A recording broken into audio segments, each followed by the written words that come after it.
Yes बेटा, हम है ना रैंकिंग टेस्ट कर रहे थे तो उसी को आगे बढ़ाते हैं।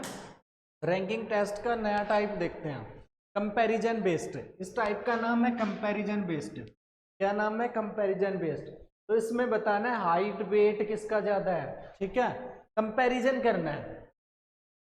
इसमें पर्सन्स गिवन होंगे 3 या 4, उनकी कंपैरिजन, हाइट करना है, वेट करना है, कौन सबसे ज्यादा हैवीएस्ट कौन होगा, कौन सबसे ज्यादा लेंथ किसकी होगी, सबसे कम किसकी होगी। ये टाइप आता है ना, ये आता है कंपैरिजन बेस्ड में। किसमें आता है ये बेटा? कंपैरिजन बेस्ड में।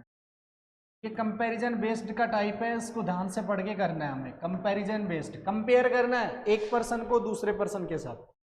अभी देखो, each of J, K, L, M and N have different heights. J, K, L, M, N have different heights. M is only shorter than J.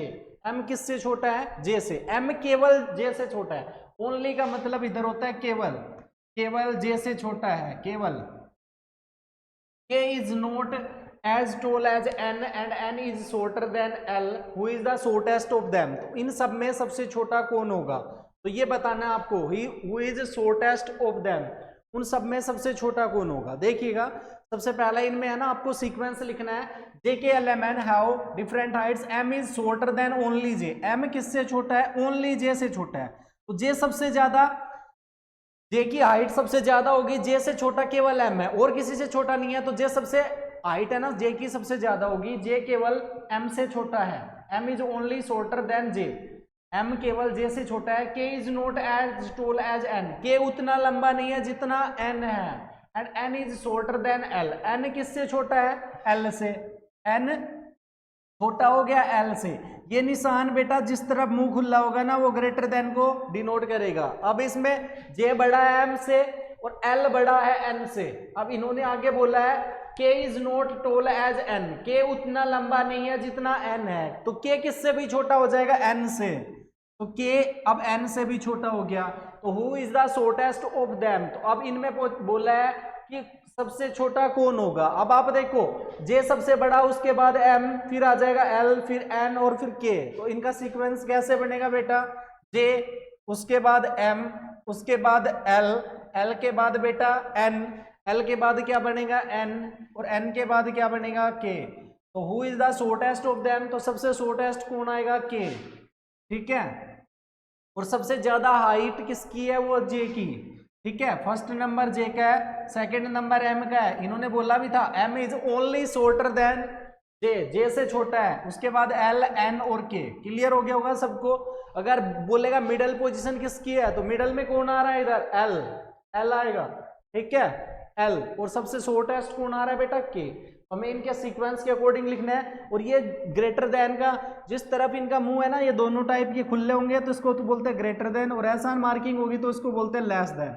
इसको बोलते हैं बेटा लेस देन, ठीक है। और यहाँ पे क्या लगेगा? Greater than. क्लियर है? ये मुंह जिस तरफ खुला होगा। अब जे बड़ा है एम से, यहाँ पे एल बड़ा है एन से, एन बड़ा है के से, तो सबसे शॉर्टर कौन हो गया? के, ठीक है। चलिएगा अगले क्वेश्चन पे बढ़ते हैं। Vinay is taller than Hansika, Hansika is taller than Abhay, Alok is taller than Ashok, Ashok is taller than Vinay. Who is the shortest in the group? Shortest और टॉलेस्ट दो ही बात पूछता है, या सीक्वेंस में पूछेगा मिडल में कौन है। तो हमें कैसे बताना है? इनकी कंडीशन को फॉलो अप करके पहले कंडीशन बनानी है, उसके बाद बताना है कि कौन आएगा शॉर्टेस्ट सबसे, ठीक है। तो आपको कैसे करना है देखते हैं अभी। पहले ना कंडीशन के अकॉर्डिंग इनमें चेंजमेंट करना है, और उसके बाद बताना है कि क्या आएगा, ठीक है। Vinay is taller than Hansika, विनय किससे टोलर है? हंसिका से। तो Vinay is taller than Hansika, तो विनय को आप पहले लिखेंगे, ग्रेटर देन का निशान लगा देंगे, और यहाँ पे लिखेंगे हंसिका, ठीक है। क्योंकि इसमें लिखा हुआ है Vinay is taller than Hansika, Hansika is taller than Abhay. Hansika किससे टोलर है बेटा? अभय से। तो हंसिका बड़ा है, तो हंसिका की तरफ ग्रेटर देन का निशान लगाएंगे, उसके बाद लिखेंगे अभय को। तो यहाँ पे ग्रेटर देन का निशान लगाएंगे और उसके बाद लिख देंगे अभय। क्लियर है? तो Vinay is taller than Hansika and Hansika is taller than Abhay. Alok is taller than Ashok and Ashok is taller than Vinay. अब देखिएगा इसमें क्या बोला है इसने, Alok is taller than Ashok. Alok किससे टॉलर हो गया? आलोक टॉलर हो गया अशोक से। Alok is taller than Ashok. Clear है। And Ashok is taller than Vinay, Ashok किससे टालर है? विनय से। अब अशोक विनय से टालर है, तो इस कंडीशन को हम यहाँ पे लिख सकते हैं, क्योंकि इससे बड़ा कौन हो जाएगा? अशोक, और अशोक से बड़ा कौन है हमारे पास? विनय। ठीक है, तो अब इन्होंने बोला था, तीनों कंडीशन सेटिस्फाई कर रही है ना, Vinay is taller than Anshika, Vinay is taller than Anshika कर लिया बेटा हमने। अब अगले पढ़ो, Anshika is taller than Abhay, Anshika is taller than Abhay हो गया। Alok is taller than Ashok, Alok is taller than Ashok, तो मैंने यहाँ पे लिखा Alok is taller than Ashok. आगे देखिए, Ashok is taller than Vinay, Ashok Vinay से, तो यहाँ पे विनय के आगे हमने अशोक को लिख दिया, और अशोक के आगे हम किसको लिख सकते हैं? आलोक को, तो हमने आलोक को लिख दिया। अब इसने बोला था who is the shortest in the group, तो सबसे शॉर्टेस्ट कौन है? Who is the shortest in the group, सबसे छोटा बताना है आपको, तो सबसे छोटा यहाँ पे कौन है बेटा? Abhay. Who is the shortest in the group? Abhay, और अभय हमारे पास डी ऑप्शन में है, डी विल बी राइट। ठीक है, सबसे शॉर्टेस्ट पूछा है। हाईएस्ट लेंथ या टोलेस्ट कौन आएगा सबसे ज्यादा? तो टोलेस्ट आएगा विनय, और मिडल पोजीशन किसकी है बेटा? विनय, विनय की है ना, आलोक, तो यहाँ पे आप आलोक करेंगे, क्योंकि आलोक है ना यहाँ पे, आलोक। अशोक से बड़ा कौन है? आलोक, तो यहाँ पे आएगा बेटा आलोक।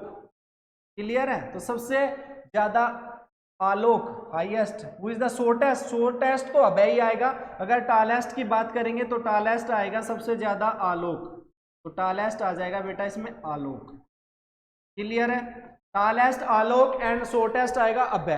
क्लियर है, चलिएगा आगे बढ़ते हैं। ये रहा दूसरा question, X is poor than Q but not as poor as B, C is not as poor as X, who is the poorest of all. इन सब में सबसे पुअरेस्ट कौन है ये बताना है, सबसे पुअरेस्ट। क्लियर है, तो सबसे पुअरेस्ट कैसे बताएंगे? देखो, x is poor than Q but not as poor as, x कितना पुअर है? X is not, x is poor than Q but not as poor as B. X poor है Q से, तो आप कैसे लिखेंगे? क्यू को पहले लिख देंगे, उसके बाद किसको लिखेंगे? एक्स को, क्योंकि x is poor than Q, Q उतना पुअर नहीं है जितना एक्स है, या एक्स पुअर है किससे?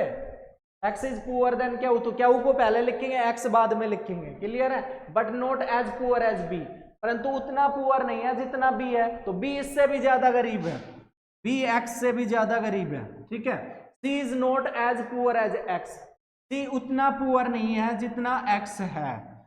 ठीक है, तो सी इससे पहले आएगा, क्यू से भी पहले आ सकता है, तो सी को एक बार यहां लिख लेंगे, क्योंकि सी उतना पुअर नहीं है जितना एक्स है। Who is the poorest of all, इन सब में सबसे पुअरेस्ट कौन है? अब सी का तो बताया नहीं बेटा, इसने कहां पे आएगा? क्यू और एक्स के बीच में आएगा, या क्यू से आगे आएगा? क्यू से भी रिचेस्ट हो सकता है। ठीक है, इन्होंने तो इतना बोला था कि x is poor than Q, x poor हो गया क्यू से, तो क्यू को पहले लिख लिया, but not as poor as B, परंतु एक्स उतना पुअर नहीं है जितना बी है, तो बी सबसे पुअर हो गया इन सब में। और इसने बोला C is not as poor as X, C उतना पुअर नहीं है जितना एक्स है, तो सी एक्स से पहले आएगा, और क्यू से पहले आएगा नहीं आएगा ये नहीं कह सकते, क्योंकि ऐसी कंडीशन गिवन नहीं है। तो अभी इन सब में आप हमने बता दिया, यहाँ पे सी आ सकता है, क्यू, एक्स और बी। सबसे पुअर कौन आ रहा है? बी, तो बी पुअर होगा, A option will be right. ठीक है, अगर इसमें बोल देगा who is the richest of all, तो इसमें कंडीशन नहीं दे रखी है, तो हम बता नहीं सकते कि कौन रिचेस्ट होगा या नहीं होगा, या तो सी होगा या क्या होगा, लेकिन इसमें ऐसी कंडीशन है नहीं। तो अगर रिचेस्ट की बात करेगा इसी क्वेश्चन में, सबसे रिचेस्ट, तो वो आएगा डाटा इनएडिक्वेट, डाटा इनएडिक्वेट या डाटा इनसफिशिएंट। क्या जाएगा? डाटा इनसफिशिएंट, क्योंकि डाटा इनसफिशिएंट है, क्योंकि सी और क्यू के बीच में जो कोई रिलेशन ही नहीं दिया इसने, सी और क्यू के बीच में। ठीक है, क्यू रिचेस्ट है या सी रिचेस्ट है, तो इनके बारे में कुछ नहीं कह सकते। क्लियर है, चलिएगा नेक्स्ट बढ़ते हैं। अभी एफ, इससे नेक्स्ट क्वेश्चन ये वाला रहा आपकी स्क्रीन पे, F has less money than H but more than G. F के पास एच से कम मनी है लेकिन जी से ज्यादा है। ई हैज मोर देन एफ, ई के पास ज्यादा है एफ से बट एच से कम है। हु इज द पुअरेस्ट, तो सबसे कम मनी किसके पास है? वही तो होगा ना पुअरेस्ट। तो इसने बोला है हु इज द पुअरेस्ट, सबसे गरीब कौन है वो बताना है हमें। ठीक है, तो हमें क्या है, कंडीशन के अकॉर्डिंग बेटा सीक्वेंस बनाना है, उसके हिसाब से सबसे लोएस्ट को देखेंगे वो पुअरेस्ट आ जाएगा, सबसे हाई वाला कौन होगा? रिचेस्ट हो जाएगा। तो वैसे जैसे क्वेश्चन बोल रहे हैं ना वैसे के वैसे कंडीशन बनानी है और उनको नोट आउट करना है। तो देखेंगे आप सभी अभी, देखो कैसे करना है। F has less money than H, F has less money than H, H के पास ज्यादा पैसा है, एफ के पास कम है, क्योंकि F has less money than H, F के पास कम मनी है एच से, बट मोर देन जी, परंतु जी से ज्यादा है, तो जी के पास कम होगा इससे, तो जी को लिखेंगे बेटा बाद में, ठीक है। एफ के पास एच से कम मनी हो गया लेकिन जी से ज्यादा है। अब आगे पढ़ेंगे आप, ई हैज मोर देन एफ, ई के पास एफ से ज्यादा है लेकिन एच से कम है, ई के पास एफ से ज्यादा लेकिन एच से कम, तो अब सीक्वेंस बदलेगा यहां से, क्योंकि ई के पास एच से तो कम है लेकिन एफ से ज्यादा है, तो ई यहाँ पे आ जाएगा। अब एफ से ज्यादा है और यहाँ पे रहेगा जी, ठीक है, क्योंकि एफ से तो ज्यादा हो गया ई के पास लेकिन एच से कम है, तो एफ एच और एफ के बीच में आएगा ई, ठीक है, क्योंकि एफ से ज्यादा और एच से कम दे रखा है, क्लियर है। तो एच से कम एफ से ज्यादा, एच और एफ के बीच में आ गया बेटा ई, क्लियर है ये बात सबको, ठीक है। हु इज द पुअरेस्ट, तो सबसे गरीब कौन है, आपको सीक्वेंस में बताना है सबसे गरीब कौन है, ये वाला।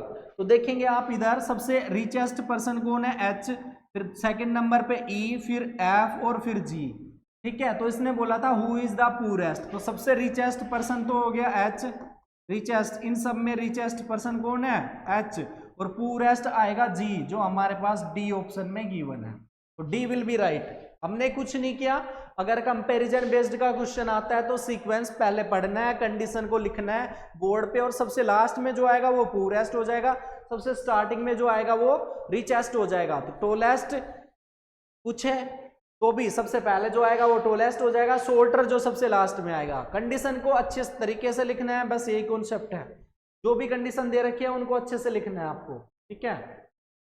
चले,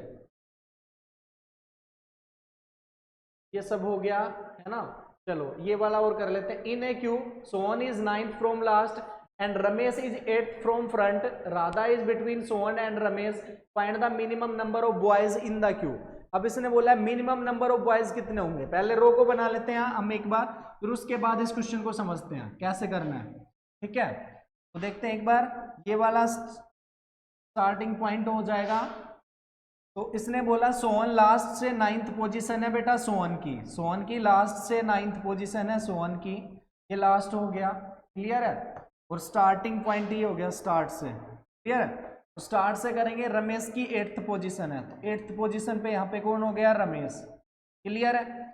अब इसने बोला है Radha is between Sohan and Ramesh, Radha कहाँ पे बैठी हुई है, सोहन और रमेश के बीच में, तो find the minimum number of boys in the Q. तो मिनिमम नंबर ऑफ बॉयज बोले इसने, यहाँ से 8th नंबर पे, यहाँ से 9th नंबर पे है, क्लियर है। तो मिनिमम नंबर ऑफ बॉयज बोले, तो सोहन और रमेश के बीच में एग्जैक्टली अगर यहाँ पे बिठा दें तो यहाँ पे कौन बैठ जाएगी बेटा, राधा। हमें मिनिमम पूछा है ना, मैक्सिमम तो कितने भी बिठा सकते हैं, मिनिमम पूछा है। अब आप देखो यहां से स्टार्टिंग से यहां तक टोटल स्टूडेंट है ना वो 8 है, कितने हैं 8, और यहां से लेके लास्ट से लेके और यहां तक सोहन तक कितने स्टूडेंट है, 9 है, 8 ये और 9 ये, 8 और 9, और बीच में हमें को किसको बिठाया है, राधा को, तो एक पोजीशन राधा ने भी ली होगी।